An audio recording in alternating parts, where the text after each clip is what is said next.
So, my privilege is to talk about the age of human enhancement, to put some of this stuff into context, but thank you all for coming tonight. I'm often surprised that people are interested in this topic, because many of the things we talk about aren't particularly directly relevant to most people's lives. And especially when we get into discussions about some of these quite far-reaching examples of human enhancement, then even more so. We have very little connection with them, and I think quite limited resources for thinking about the ethical, the legal, the social, the cultural implications of these kinds of transformations. So I guess, hearing the other talks, one of the things that was going through my mind is whether you, upon leaving this discussion tonight, will feel that you are part of an age of human enhancement, whether you think we're already there, whether this is a crucial moment in our human evolution, where we are both at the cusp of deciding whether we want to go down this route, which is partly what Nigel proposed at the end of his talk, get on board or don't, that's a proposition perhaps, or whether in fact that ship has sailed and we have to accept the inevitability of humanity 2.0, the transformation within our species, within our lifetime. And I'm not sure, and I'm not sure really where this ends up. And I've done a lot of talks around this topic, but I think there's a couple of things that do resonate hearing the different conversations. What's noticeable about at least us, the first time on a panel with 3 out of 5 people wearing Google Glass, I mean that's got to be a record of some sorts. At the same time, I'm reminded of the kind of American, it was released in America initially and now it's come here. And in America there's a bit of a meme going around about just, remember glass wearers don't end up being a glass hole, which is something that is perhaps useful to remember because of course what's distinct about some of these transformations is the imposition. Okay, so it's very rare actually in this country that I find myself encountering people that say, is that on? But some people do say that. They wonder whether they're being recorded at this time when they see someone wearing glass. You don't know if you haven't tried them on before, or if you don't know much about the technology, you don't know whether you're being filmed. You could be. But there's a certain kind of imposition that comes along with human enhancements, and that imposition might be that we all have to get on board or face being left behind. And that is important in a number of ways, which I'll come back to. But I think that there's also some other caveats to the debate as well. So yes, what they do often, if they're working properly, these technologies allow us certain additional functionalities. Okay, a simple example is I cycled here from Salford Crescent, where my university is based, for the first time. I've never made that cycle route. And so I opened up the Google Maps application in Google Glass and was able to whiz here without having to pull out my phone and figure out whether I'm lost or not. It could just tell me. So from my perspective, that is an enhancement of sorts. I do things that are hands-free. And actually, if you look at the promotional material around Google Glass, you hear this phrase being repeated over and over again. What they're trying to do is take technology out of the way. And you'll notice that I'm wearing them, and they're designed to actually sit above the eye line, more or less about the point where the top of your glasses frame would sit. So I'm not looking through the kind of lens all the time. It's not actually a lens. It's a projection, as I mentioned earlier. Instead, I'm supposed to look below it and trust that it's capturing what my eyes are seeing. And that trust is quite self-evident when you start trying them out, and it does capture what you're seeing. And there's other sort of additional functionalities that it provides for me that are novel. So I can take a picture by winking my eye, which is something I've not been able to do before. And yet, we're still kind of cautious about saying that's a human enhancement, because of course, it's not like my biology has been modified in some way. It's not like my kind of species-typical characteristics have been augmented in some capacity. And I started my journey in human enhancement in 2 directions. One was looking at cryonics, which is the science of life suspension, if you like. I went down, we had a while ago, about 12 years ago, Cryonics, which is Alcor, which is a US-based organisation, set up a UK branch. And Cryonics is for those people that, when they realise they're going to die quite soon, seek to enter into a program that allows them to preserve their bodies upon death, so that at some point in the future they can be brought back to life and live again as they have. So I went down to Eastbourne, which is where this Alcoa UK branch was based, and it was an industrial park. And I was there early, as I usually am, and thought, am I in the right place? This can't be it. This high-tech outfit interested in life extension and living forever in this kind of corrugated iron building. This doesn't really fit, although it was a bit dystopian, so maybe it was the right place. And then about 30 minutes later, 3 cars turned up. One was a Rolls-Royce, the other was a Porsche, and the other was a Ferrari. Completely incongruous with this environment. And I spent an hour with these people going through the procedure that they would have to go through when they died to ensure that they could be preserved as quickly as possible, because of course the problem is when you die, you start to decompose quite quickly, your brain in particular turns to mush basically, and so if you don't preserve somebody's body very quickly, then the capacity to bring them back to life, assuming this is ever possible, would be significantly limited. And these were people that were taking this quite seriously, that they believed in the pursuit of life extension and reanimation. And in actual fact, there was nothing that I felt was particularly absurd about it. It might be absurd to invest your money into it, but if you've got those kind of cars, you've probably got enough money to spare. And actually, the proposition is quite simple. Die, and that's it. Or invest into this, and you might come back. It's a remote possibility, but it's still a possibility. And in case you're interested, you can still do this. There's a head-only option and a full-body option, which have different price tags attached to them, which might invite you to consider. Many people that think about this sort of technology think, well, it's only for the rich, isn't it? This kind of possibility, the capacity to invest into this technology, is only possible for the rich. The other trajectory was around genetics. I got interested in the Human Genome Project when it was nearing completion, and I read an article actually in New Scientist that was the title of which was Performance Genes, and it was some early research looking at the possibility of identifying genes that were specifically associated with performance characteristics. So, typical thing, an athlete's fast, why is that person fast? It might have something to do with their genetics. Let's look at those genes and figure out which they are, and perhaps, at some point in the future, we can select positively for those characteristics. Now, let's face it, running really fast is only of limited value to us. Running for a bus might be really useful, but let's face it, as a developed, post-industrialized, hyper-technological society, being able to run really fast has limited day-to-day utility. But of course, what's interesting about research is that it's not designed really to provide that kind of functionality. It's not that this kind of human enhancement research is trying to provide those kinds of very niche applications. What they're trying to do is explore the capacity we have to modify our health prospects and longevity prospects. And so in my mind, this age of human enhancement, taken at a philosophical level, is actually a no-brainer. If you're committed to the idea of living healthier, longer lives, then you are committed to the pursuit of human enhancement. What we're effectively, doctors and scientists already treat aging as a disease. We're already in a world where we think about what were historically perhaps seen as natural processes that we have to accept as things that we can adapt and we can change.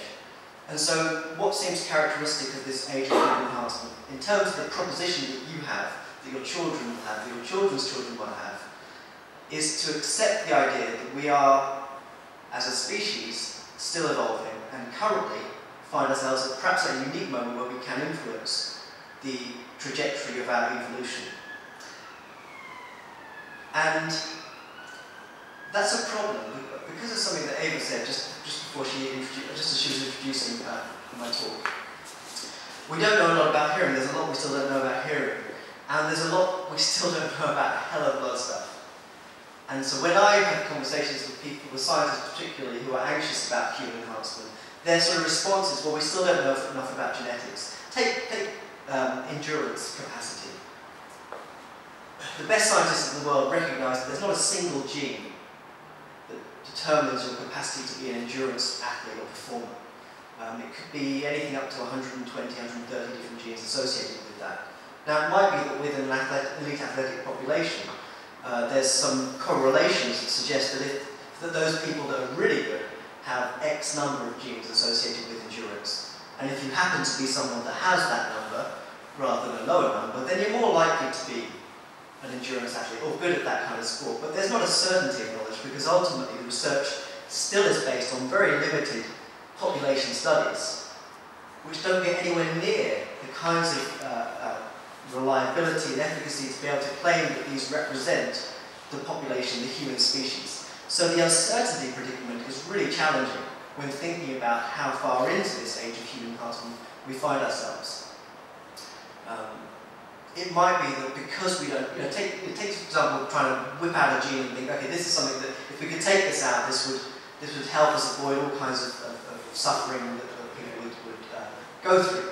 But it might turn out 100 years from now that gene was actually quite useful, and we kind of thought it wasn't very productive and useful to our environments, but it turns out it was. So the incomplete knowledge objection, as I describe it, is really crucial here in terms of how we think about this age of human enhancement. But it's also challenging because it's kind of used as a bit of scaremongering. That, we don't know enough, so we shouldn't do it.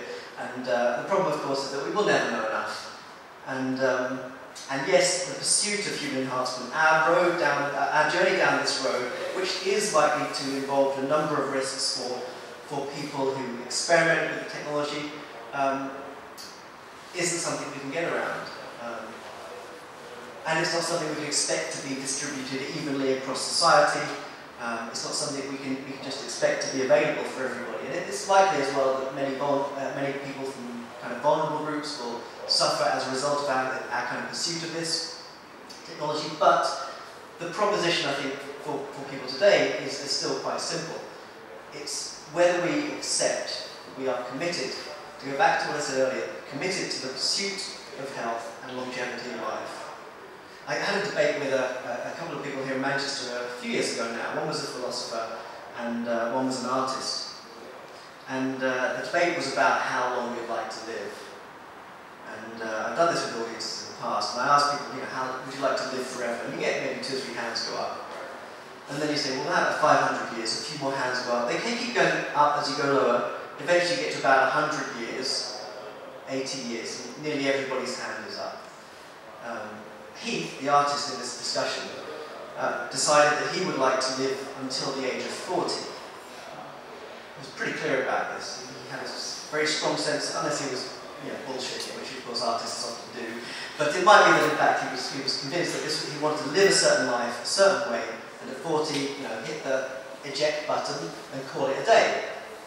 John, however, was 65, 66 years old at the time, and he said to Heath, well, that's all well and good, but come back to me when you reach 39 and see if you still feel the same way about it. And I suppose this is partly what it comes down to, is that we think about these things in quite abstract terms. We think about the kind of social policies that might need to underpin the pursuit in a general sense of human enhancement. When it comes down to an individual choice and decision about what kind of life they want to lead, what kind of capacities they want to enjoy, then it's very different. Now, some moral philosophers would say that those individuals in that position are biased, that in fact our proximity to the moral dilemma we face is in some way compromising our capacity to think reasonably, objectively, and we need society to tell us what to do, to not take certain risks that we might later regret, for example. This is the typical kind of argument that would respond to, say, allowing people to amputate their limbs in order to have prosthetic devices. Incidentally, I broadly argue on behalf of human enhancement. I think that we should have those freedoms. I think the scaremongering that surrounds those kinds of scenarios is simply that. It is scaremongering. We are, broadly speaking, better off as a society to go down this route rather than to try to resist it and feel worried about it. And I think it's partly because of that commitment. That we all value our health, we all value our lives, and to that extent it's perfectly reasonable that we as a society invest into technologies that allow us to enjoy that for as long as possible. And the evidence of this is in how we think about trying to repair individuals, how we invest into healthcare, because of course health and medicine isn't just repairing us. The myth of medicine is that it's repairing us to some kind of normal functioning. That your job simply as a doctor is to get me back to where I was before I had the injury, before I had the problem, and then I can go on my way as I was before, perhaps. This, I think, is the myth of medicine. In fact, medicine always makes us well for certain contexts. in our lives we take all kinds of risks, and I think we should expect medicine to make us fit for those purposes, not for some kind of abstract normal life that we might lead, but for the kinds of lives that we think are worth living. And many of those lives are incredibly risky, and I think that it's the goal of society to allow us to explore those risks, to take those risks, and to support us when those risks cause us difficulties. But at the other end of this debate is a fear of the unnatural, that somehow we are transcending some kind of natural, predefined and important and somehow morally relevant set of characteristics that will be to our downfall later on, if you like, this sort of kind of naturalness objection, which has been rejected by a lot of philosophers, but nevertheless it's still present there, that somehow the problem with the age of human enhancement, this willingness to transcend our species' typical functions, misconstrues our relationship to our broader environment. And in fact, if we pursue this, then we go even further away from this more kind of post-humanist way of thinking, which is that to recognise that we are just one species in an ecosystem and our trajectory affects everyone else's. So, typical thing, I think it was Einstein that said that we have problems with bees populations at the moment, and I think it was Einstein that said that when the bees die out, a year later we die out. And so there's a kind of imposition here that we have to think about our relationship to the world. And some of the technologies do kind of give rise to novel propositions, to the extent that you could modify cognition, make us smarter by taking pills, for instance. And coupled with the fact that we recognise, let's say, primates as having moral significance, there might be an argument to provide additional cognitive capacities to primates in order for them to have the capacity to express their moral status, the capacity for language, for example. So it might be that, and this resonates with, back in, I think it was 2012, the Indian government recognised dolphins as persons, so they gave them a certain kind of moral status that's not connected to being a particular species, but the kinds of capacities of sentience that they might have.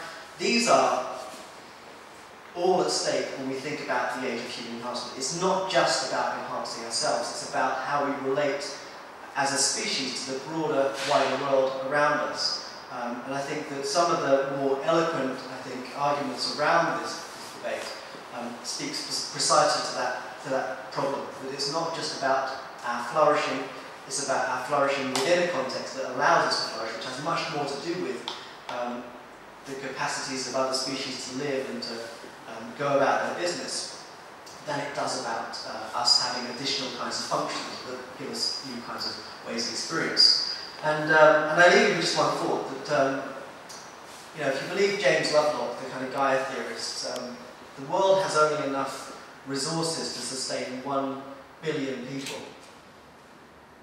And we're well beyond that. So the idea that we put lots more people at risk through pursuing human enhancement, maybe the populations die off, maybe we end up suffering for quite a bit before we flourish in those ways that the humanists would imagine, is simply something we have to accept. The bottom line is that if we are willing to experiment with this technology, then people will die and people will suffer, and that's just part of the trade-off. Thank you.